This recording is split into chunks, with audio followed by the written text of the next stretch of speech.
자, 우리 같이 말씀을 만나도록 하겠습니다. 오늘은 성찬이 있기 때문에 조금 말씀을 압축해서 나누도록 할 거예요.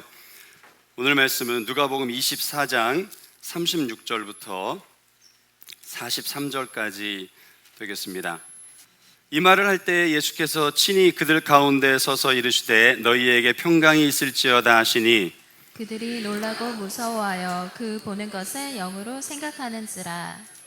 예수께서 이르시되 어찌하여 두려워하며 어찌하여 마음에 의심이 일어나느냐. 내 손과 발을 보고 나인 줄 알라. 또 나를 만져보라. 영은 살과 뼈가 없으되 너희 보는 바와 같이 나는 있느니라. 이 말씀을 하시고 손과 발을 보이시나 그들이 너무 기쁨으로 아직도 믿지 못하고 놀랍게 여길 때에 이르시되 여기 무슨 먹을 것이 있느냐 하시니 이에 구운 생선 한 토막을 드리니 받으사 그 앞에서 잡수시더라. 아멘. 기도하겠습니다. 사랑의 하나님, 부활의 아침에 우리 모두 말씀 앞에 섰습니다. 그 말씀이 우리 영의 귀에 들려지게 은혜 베풀어 주옵소서. 부활하신 주님의 손을 붙들고 일어나는 아침 되게 하여 주옵소서.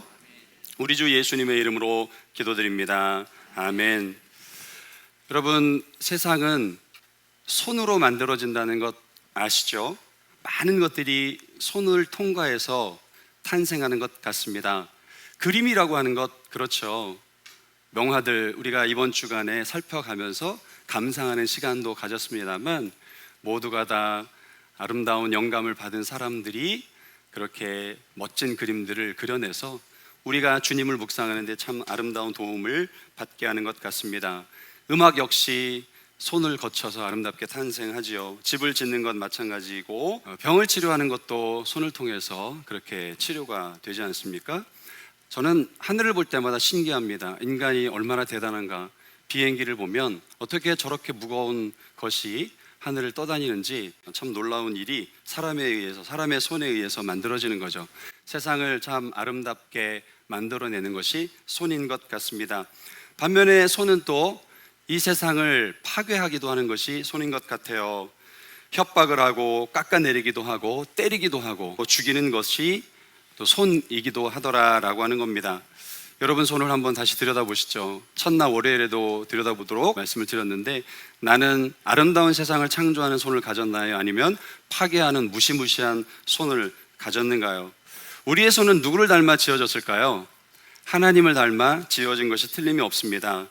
하나님의 손은 어떤 손입니까? 세상을 아름답게 창조하시는 손입니다. 그리고 움직이시는 경영의 손이다라고 하는 말씀도 드렸어요. 우리에게 생명을 주시는 손이기도 하죠. 흙으로 빚어 사람을 만드셔 그 코에 호흡을 불어넣으셔서 생명이 되게 하셨습니다. 사람이 되게 하셨습니다. 산 존재가 되게 하셨습니다. 그뿐만이 아니라 그에게 능력을 주시죠. 우리가 갖고 있는 여러 재주들은 다 누구에게로부터 받은 거예요? 하나님으로부터 받은 것이다 라고 하는 거죠. 그리고 힘을 주십니다. 다시 일어나게 할 수 있는 이 힘이 하나님으로부터 오는 것이죠. 그 하나님의 손을 붙들 때 사람은 하나님의 생명 안에 복됨을 누려가게 되어지는 것입니다. 죄라고 하는 것이 무엇이냐? 그 손을 뿌리친 것이 죄입니다. 우리는 죄를 무엇인가 윤리적 도덕적으로 나쁜 짓을 한 것으로 생각하지만 성경이 말하는 죄는 하나님의 손을 잡지 않고 뿌리친 것이 바로 죽음에 이르는 죄, 생명을 버려버린 죄라고 그렇게 말하고 있는 거죠. 그런데 그 손을 놓으면 당연히 다른 손을 붙잡게 돼 있습니다. 어떤 손을 붙잡게 되나요? 마귀의 손을 붙잡게 되더라. 마귀의 손을 붙들고 살게 되더라 라고 하는 것입니다. 첫사람 아담은 하나님의 손을 뿌리쳤죠. 그리고 마귀의 손을 붙들었습니다. 그 결과 행복했나요? 아니요. 죄와 사망의 권세 아래 놓이고 말았습니다. 영원한 생명을 잃어버리고 말았어요. 하나님의 아들됨의 영광을 잃어버리고 말았습니다. 그리고 죄만 짓고 살아가는, 죄만 만들어내고 살아가는 그런 불행한 손이 되어져 버리죠. 어떻게 이것을 회복할 수 있을까요? 주님이 하신 그 일로 말미암아 우리는 회복되는 것을 믿습니다. 그 일이 뭔가요? 흔적이 새겨진 그 부활의 손을 붙들 때 우리는 다시 회복되어지는 것을 믿습니다. 부활하신 주님의 손을 잡으면 끊어졌던 하나님과의 관계가 다시 연결되어지는 거죠. 우리는 지난주 한 주 동안 고난주간을 통해서 이 매일 성경의 누가복음 여정을 따라가면서 그 속에 담겨있는 많은 손들을 살펴보며 왔습니다. 여러 손들이 있었죠. 주님을 십자가에 못 박는 손도 있었습니다. 또 반면에 주님의 십자가를 억지로였지만 짊어지는 손도 있었어요. 그런데 이 아침에 좀 보기를 원하는 것은 그 자리에 있었던 예수님과 함께 동거동락했었던 제자들의 손은 어떤 손이었느냐, 전형적인 마귀의 손을 붙잡은 손에 지나지 않는다는 것을 보게 됩니다. 예수님과 함께 3년의 공적 생애를 그렇게 동반자로 살아왔습니다. 그런데 그들이 가졌던 손은 어떤 손이었죠? 성만찬의 자리에서 제자들의 발을 씻기셨습니다. 그런데 그 자리에서 제자들은 내가 수제자라면서, 내가 으뜸이라고, 내가 최고라고 말하면서 엄지를 치켜들고 다른 사람을 깎아내리는 그런 모습이 제자들의 모습이요, 제자들이 가지고 있었던 손이었더라라고 하는 거죠. 얼마나 주님이 당황스러우시고 황당하셨을까요?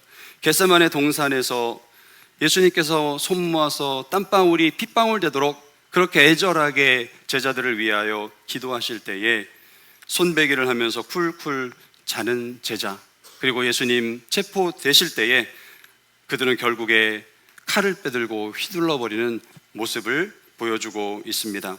빌라도 집에서 그렇게 손이 묶여서 재판을 받으시는 예수님, 죽기까지 따른다고 맹세했던 베드로는 자기를 알아본 여종 앞에서 절대 예수님을 모른다라고 그렇게 3번씩이나 부인하는 모습을 보여주기도 했습니다. 제자들이 어떤 사람인가요? 자기의 손으로 예수님을 십자가의 죽음에 내어준 사람이라고 말할 수 있을 거예요. 이번 주제이기도 합니다만 누가복음 24장 7절에는 이런 말씀이 있죠. 같이 읽겠습니다. 시작. 이르시기를 인자가 죄인의 손에 넘겨져 십자가에 못 박히고 제3일에 다시 살아나야 하리라 하셨느니라. 죄인의 손에 넘겨진 예수님, 그 손에 십자가를 못 박은 당사자는 로마 군인일 뿐만이 아니라 지금 예수님과 함께 3년의 공적 생애를 동행했던 제자들이기도 했었다는 것이죠. 그 손은 또한 누구의 손이냐면 이 자리에 앉아있는, 그리고 여기 서 있는 저와 여러분의 손인 것을 보게 됩니다. 예수님의 손에는 선명한 자국이 새겨져 있죠. 어떤 자국인가요? 못 박히신 자국입니다. 십자가에 못 박혀 있던 바로 그 흔적, 부활하셔서 제자들 앞에 주님이 자신의 모습을 드러내시죠. 그런데 제자들이 그 부활하신 주님을 믿지를 못합니다. 그러니까 어떻게 하셨느냐 하면 그 손을 제자들에게 펼쳐서 보여주십니다. 그것이 바로 39절 40절 말씀이에요. 다시 한번 읽어보도록 하겠습니다. 내 손과 발을 보고 나인 줄을 알라. 또 나를 만져보라. 영은 살과 뼈가 없으되 너희 보는 바와 같이 나는 있느니라. 이 말씀을 하시고 손과 발을 보이시나. 지금 제자들에게 손과 발을 보이셨어요. 그 손과 발에 보이신 곳에는 무엇이 있습니까? 우리처럼 아무것도 없는 것이 아니라, 손끝만 있는 것이 아니라 무엇이 있어요? 십자가에 못 박혔던 그 못자국이 선명하게 새겨져 있는 것을 보여준 것이죠. 병행 구절인 요한복음에 보면 늦게 합류한 도마에게 이렇게 말씀하시는 장면도 등장을 하는 것을 볼 수 있어요. 여기 이 손에 못자국에 내 손을 넣어봐라. 옆구리에 창자국에 내 손을 넣어봐라. 이렇게 말씀을 하십니다. 그것은 뭘 가졌다는 거예요? 흔적을 가졌다는 것입니다. 그 흔적이 어떤 흔적이죠? 우리의 죄를 위하여 십자가에 죽으신 바로 그 흔적인 것입니다. 다시 질문하자면 그 손과 발에 선명하게 영원토록 새겨져 있는 못자국의 흔적은 왜 있는 것입니까? 나의 죄를 담당하신 증거이자 나를 그렇게 사랑하셨다라고 하는 증거가 바로 주님의 손에 새겨진 것이다 싶습니다. 부활을 못 믿는 제자들에게 손발을 보이신 것은 너희는 나를 버렸지만, 너희는 나를 십자가에 내어준 장본인들이지만 나는 너희를 여전히 사랑한다라고 하는 증거로 그렇게 보여주고 계시는 거죠. 하나님과 끊어진 그 끈이 어떻게 다시 연결됩니까? 잃어버린 영생이 어떻게 우리에게 다시 회복이 되나요? 그 부활의 주님의 손, 어떤 손입니까? 못자국이 선명하게 새겨져 있는 그 손을 우리가 붙들 때에 우리에게 구원의 은혜가 있는 것을 믿습니다. 여러분, 이것을 가리켜서 영접이라고 말합니다. 영접이란 무엇이냐? 부활의 손을 붙드는 것을 영접이라고 말하는 거예요. 그 손을 붙들 때만이 우리가 하나님의 자녀가 되어지는 거예요. 죄인이었지만, 예수님을 십자가에 내몬 장본인이지만 하나님의 자녀로 거듭나게 되는 자리가 무엇을 붙들 때?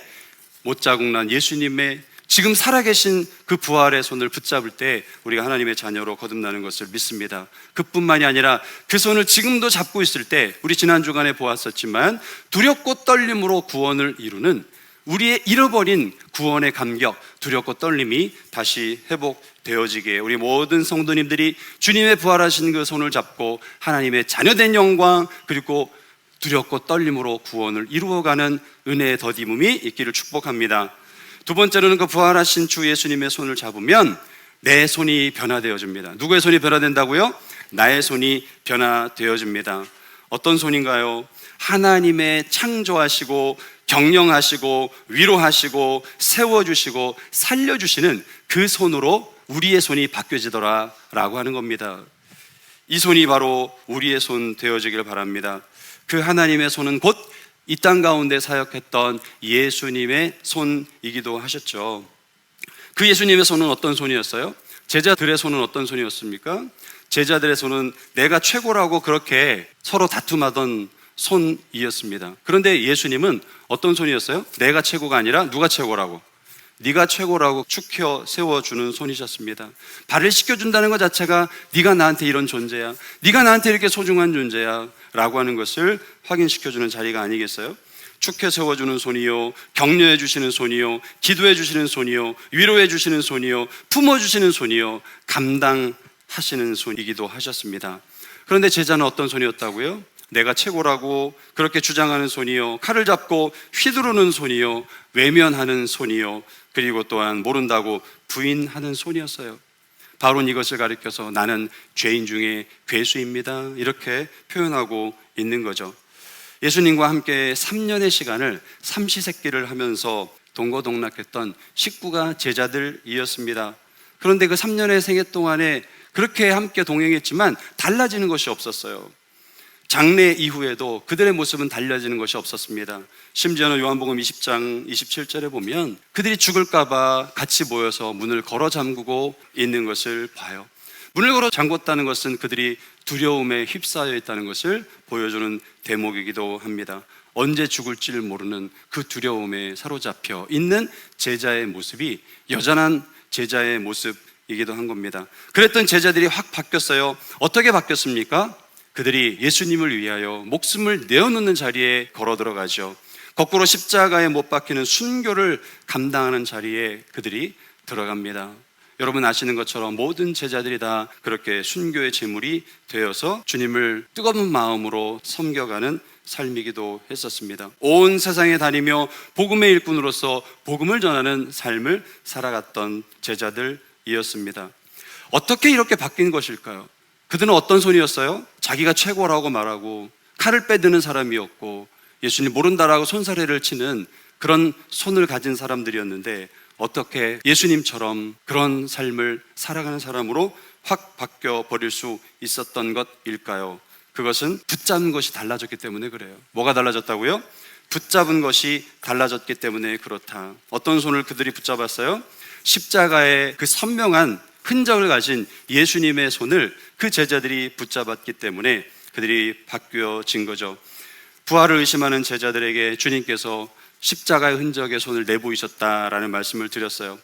그 제자들의 낙심한 마음이 그 손을 붙들자마자, 그 손을 보자마자 다시 불지펴지는 것을 볼 수 있습니다. 그 손을 붙잡자마자 제자들은 슬픔이 기쁨으로 바뀌었고 죽음에 대한 두려움이 담대함으로 바뀌어지게 된 거죠. 사랑하는 성도 여러분, 여러분이 이 손을 굳게 붙잡고 살아가고 계시나요? 이 손을 굳게 붙잡고 살아가시게 되길 바랍니다. 제자들을 바꾼 것이 무엇이냐? 돈이 아니고요, 배우자를 잘 만나는 것이 아니고요, 잘 나가는 사장님 줄에 섰기 때문이 아닌 거죠. 죽어서 끝난 위인이 아니라 생생하게 살아계신 그 십자가의 흔적을 가지고 계신 그 주님이 그들 눈에 목격이 되었고 그 손을 붙들었기 때문에 그들이 변화되고 달라지게 되어진 것입니다. 아시겠지만 바울 역시 예수님의 십자가가 이해가 되지 않고 예수님의 십자가 앞에서 많은 기독교인들을 박해하던 자였습니다. 그런데 그가 다메섹 도상에서 부활하신 못자국이 뚜렷하게 새겨진 예수님을 만난 이후에 전혀 다른 사람이 되죠. 그래서 관제의 부음이 되어서 주님을 위한 한평생의 삶을 순교의 제물 될 때까지 살아가는 삶으로 변화된 것을 볼 수 있습니다. 왜 이런 변화들이 있어요? 12제자들에게 왜 이런 변화가 일어났습니까? 나중에 만삭이 돼서 나지 못한 자인 바울에게 왜 이런 엄청난 변화가 일어났어요? 흔적, 못자국 난 흔적을 가지고 계신, 죽어있는 분이 아니라 생생하게 살아계신 우리 주 예수 그리스도를 만났기 때문에 그렇다는 것입니다. 그 손을 붙들었기 때문에 그렇습니다. 그 손을 붙든 사람은 반드시 바뀌게 돼 있습니다. 그 손을 붙잡은 사람은 반드시 변화되게 돼 있어요. 어떻게 변화됩니까? 축혀 세우는 손으로 변화되어지고, 격려해주는 손으로 변화되어지고, 기도해주는 손으로 변화되어지고, 위로해주는 손으로 변화되어지고, 품어주는 손으로 변화되어지고, 살려주는 손으로 변화되어지더라 라고 하는 겁니다. 붙들고 있는 것이, 그것이 곧 나를 바꾼다라는 말씀을 드렸어요. 나는 어떤 손인가요? 살리는 손인가요? 아니면 죽이는 손인가요? 우리 모두 부활하신 우리 주님, 그 손을 굳게 붙들고 믿음의 여정을 달려가는 우리 모두가 되어지기를 바랍니다. 우리 교회 안에도 보면 참 여러 사람들이 과거와 현재가 달라져 있는 것을 봅니다. 예전에는 술병을 쥐고 살았던 분이, 옛날에는 손찌검이 너무 당연했던 분이, 이제는 교회 안에서 청소 빗자루를 들고 봉사하시는 분들이 있는가 하면 그렇게 설거지하는 남편으로 바뀌어 있는 분들이 계시기도 합니다. 내 주먹을 믿어라고 그렇게 목소리를 높였던 분이 그 주먹이 아니라 기도의 손으로 바뀌어 있는 것을 봅니다. 지적질하는 손이 품어주는 손으로 바뀌어 있는 것을 봅니다. 부인하던 손이 복음을 전하는 손으로 바뀌어 있는 것을 봅니다. 누가 이렇게 만들었나요? 바로 십자가에 못 박힌 뚜렷한 흔적을 가지고 계신 살아계신 예수님을 그가 만났기 때문에 그런 변화가 있었던 것이죠.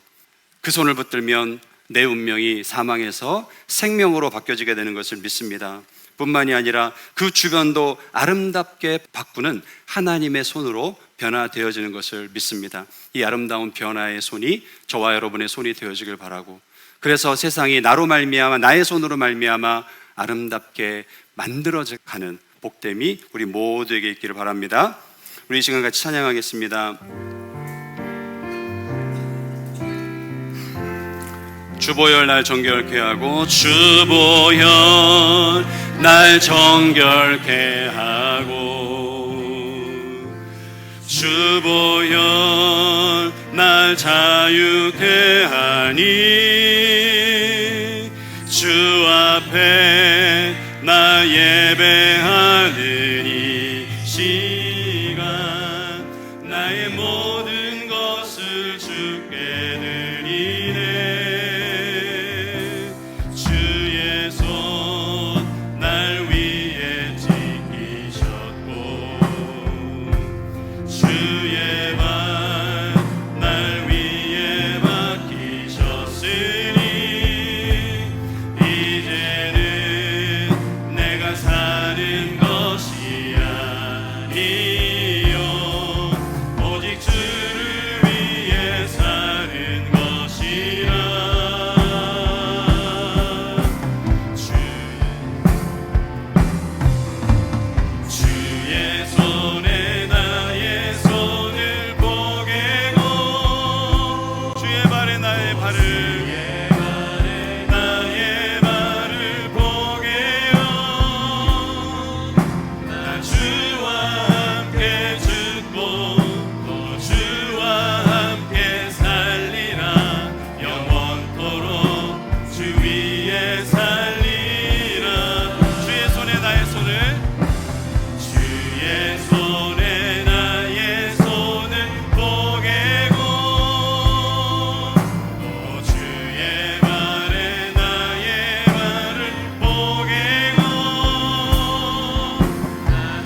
함께 이 시간에 기도하실 때 못자국 새겨진 그 예수님의 손, 죽어 끝난 분이 아니라 살아 생생하게 하나님으로 우리 가운데 계신 그 주님의 손을 굳게 부여잡는 내가 되기를, 그리고 또한 예수님의 손이 되기를, 축혀 세워주는 손, 격려해주는 손, 기도해주는 손, 살려주는 손, 품어주는 손, 그 손이 나의 손 되게 하여 주시옵소서.